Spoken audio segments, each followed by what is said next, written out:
What if the struggles that you're currently going through or you've just experienced were actually happening for you? Not to you, for you in a way that you were learning lessons. You were dealing with things that later on in life, you would be uniquely equipped to serve more people. You see, that question, I've actually wrestled with it for many, many years going through adversity in my own life. Some of that I'm going to share with you today, and you're going to be able to relate to because you have dealt with it yourself. From a professional soccer career to becoming a driving force in the mortgage industry, Brian Covey has shown what it takes to find your competitive edge, get off the sidelines, and get in the game. Find your competitive edge with Brian Covey. You know the pain and struggle, whether it's losing a loved one, whether it's dealing with some type of illness, whether it's a setback in your career, a setback in a relationship that you know in your heart you had hoped it had gone a different way. But yet you went through that pain and that struggle for some reason. And many times those questions were unanswered.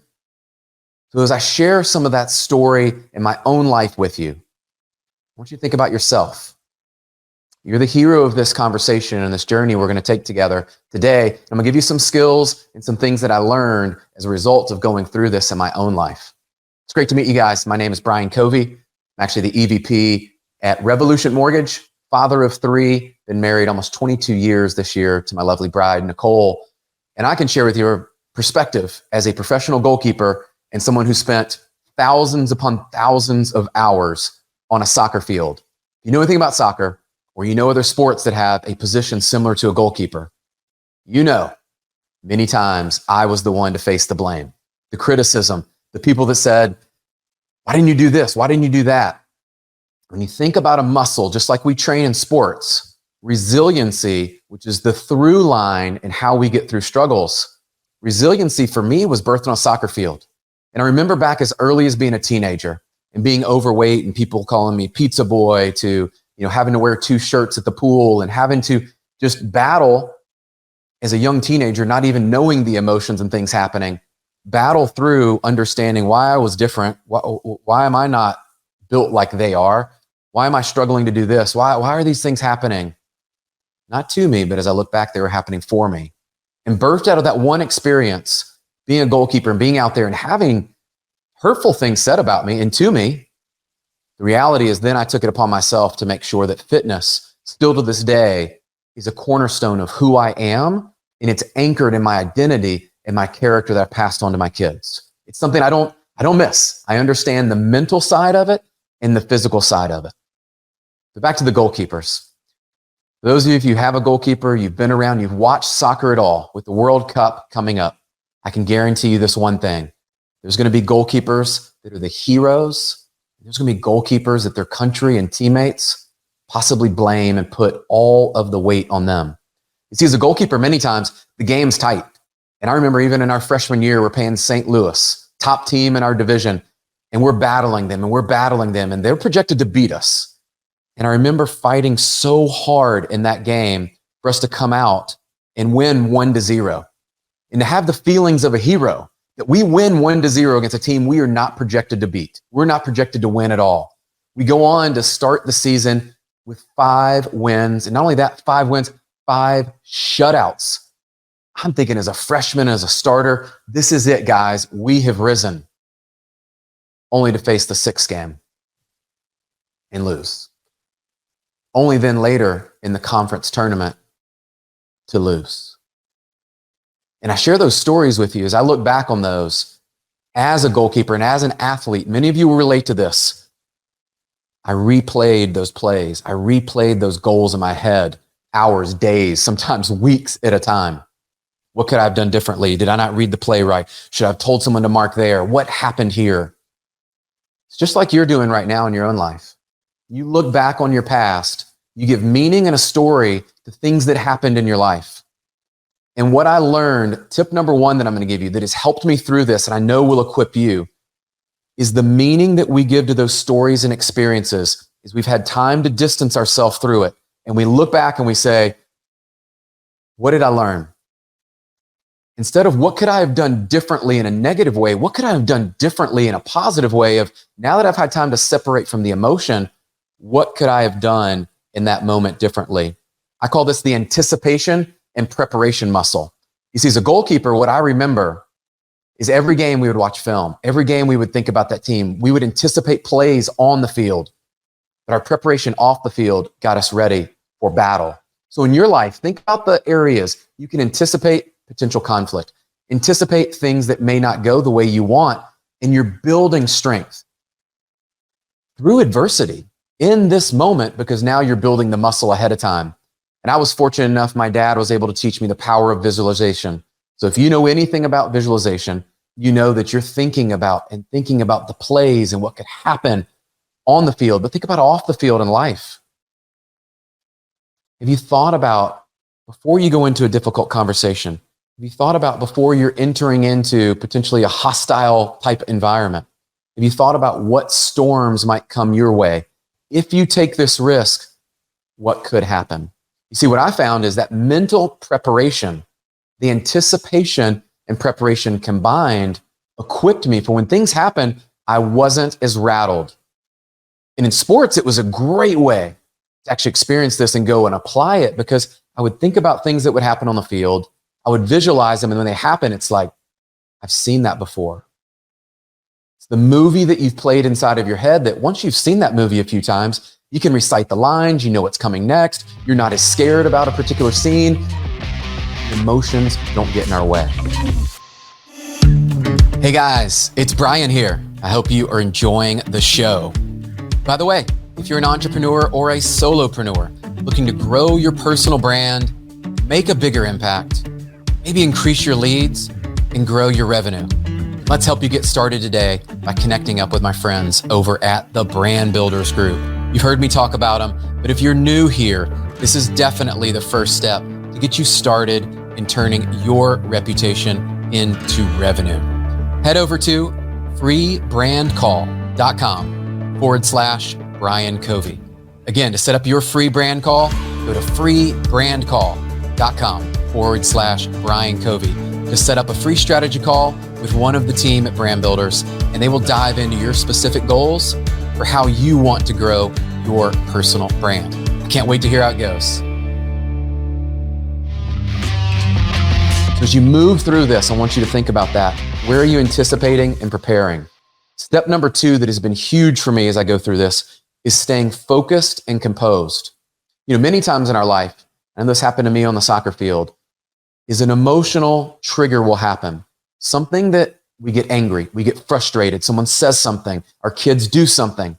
And the reality is our first instinct is to yell, maybe to get upset, maybe to get angry, maybe we feel guilty, whatever the emotions are. You have to remove yourself in that moment and think, with a deep breath, what would the calm and best version of yourself do? You see, what I found is when I was able to stay calm in that moment, and I was able to stay focused and composed, our coaches would say this, and it's something we pass down to our kids.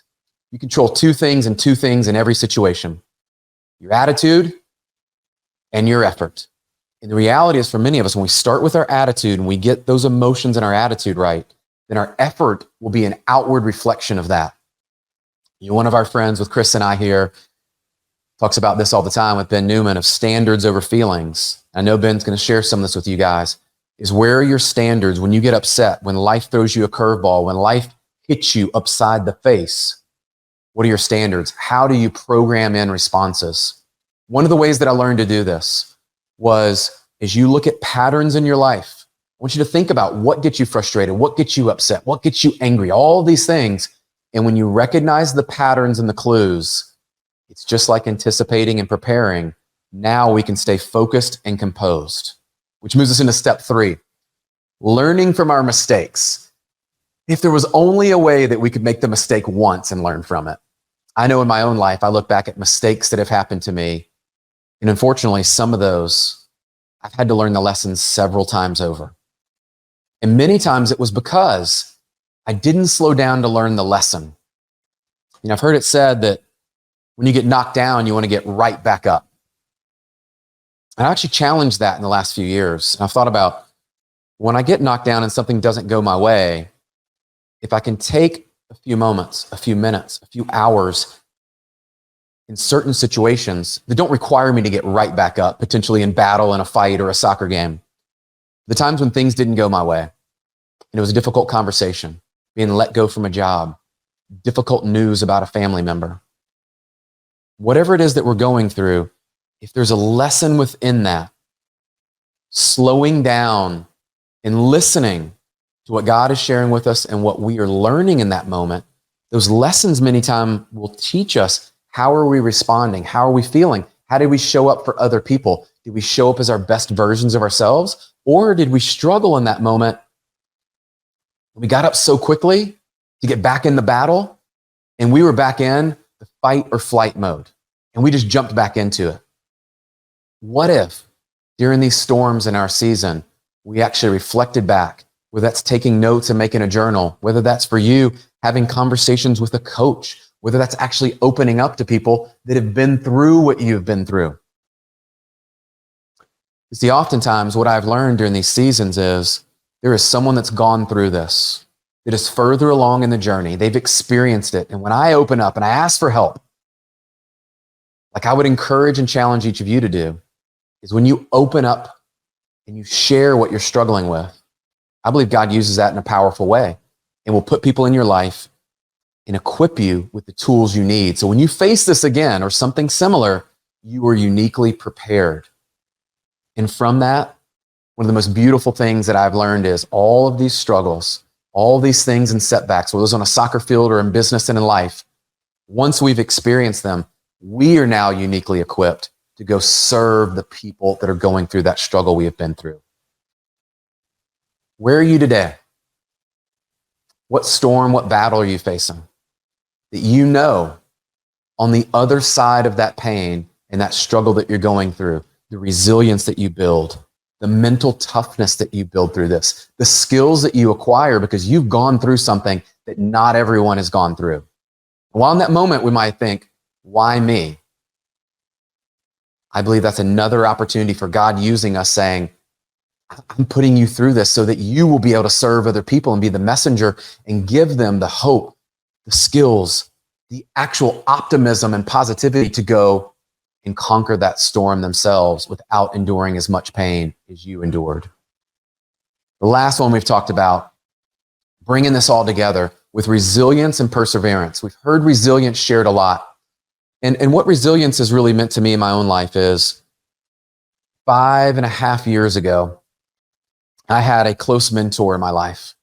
And for any of you that have had someone, boss, manager, leader that you've worked with, and you look up to them, you value their input. I looked forward to our conversations. It was one of those relationships where I always enjoyed when they called because there was something I would learn, I would feel better, I would leave that conversation feeling upbeat and hopeful. Well, this phone call I got from this leader did not go that way at all. I'll never forget that call on Cinco de Mayo. And the tone was different to start the call already out of the gate. I knew something was different. And as they went through and shared reasons about why I wasn't a fit, why they wanted to go a different direction, even though all the success on paper added up to be what I thought was success, they viewed it differently and said, we're going a different direction. And all those feelings as a kid of being cut from the national team, being cut from different soccer teams, not making this team, not making that team, whatever had happened, these emotions start to come back up from the past and rear their ugly head. We start to doubt ourselves. I know I did. Started to doubt my ability, who I was. Why am I going through this? And in the moment that many of you are experiencing right now in this season, or you might be in the future, I want you to think about this. When everything else around me was crashing, your family, your faith, and the things that you control, and those relationships and those people that have been by your side all this time are the ones that are going to be by your side after this. And what I learned is those things and those storms don't last forever. As much as it was painful to go through that in the entire week of conversations and things and trying to figure this out and figure that out, as much as I did not want to endure it, I look back on it now, and it was the spark in which it ignited a new burn, a new flame within me that I said, okay, I'm not relying on other people to give me my own sense of worth. I'm going out in the marketplace and we're going to create this. And it changed my entire perspective. And as I share this story with you today, many of you can relate to it because you've had something similar happen to you. The adjustment that was made as a result of this one conversation changed my entire trajectory of my life. Not just in business, but as a husband, as a father, as a business leader, as someone that is just attacking life where I am now, to realize nothing is guaranteed and promised on that end. If it's going to be up to me to make sure that I'm equipped and I'm attacking the day and I'm there. And it brought me back to being a goalkeeper. And my fondest memories were the biggest challenges, the biggest games where I was called upon. And while I didn't play a perfect game, I was called upon and I answered the call. Every time through those 4 years in college and then playing after, when my number was called, I stepped up. Regardless of what could happen, did happen, any of those things, because I was uniquely prepared and anticipated what could happen. I walked through that game focused and I was composed. I learned from mistakes in the past and I used that muscle of resilience and perseverance. So I'll leave you with this.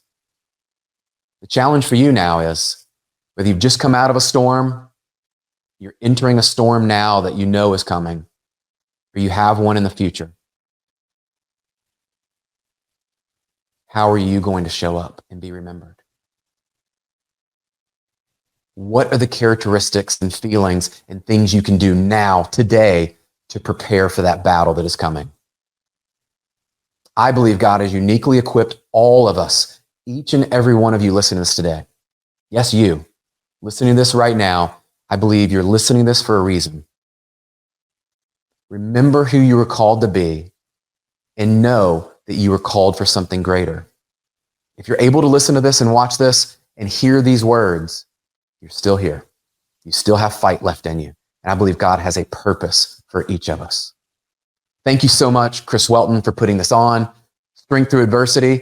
I'm sure we could share a lot more stories together and some battles, but I'm honored to get to share with you guys. And I hope this has inspired you. And my intention was to share some of my journey so you could find yourself in that story and realize you're not done yet. God has a lot more for you. And I can't wait to see you out there on the battlefield serving the world, because we need more leaders like you stepping up and leading the way. Talk to you guys soon.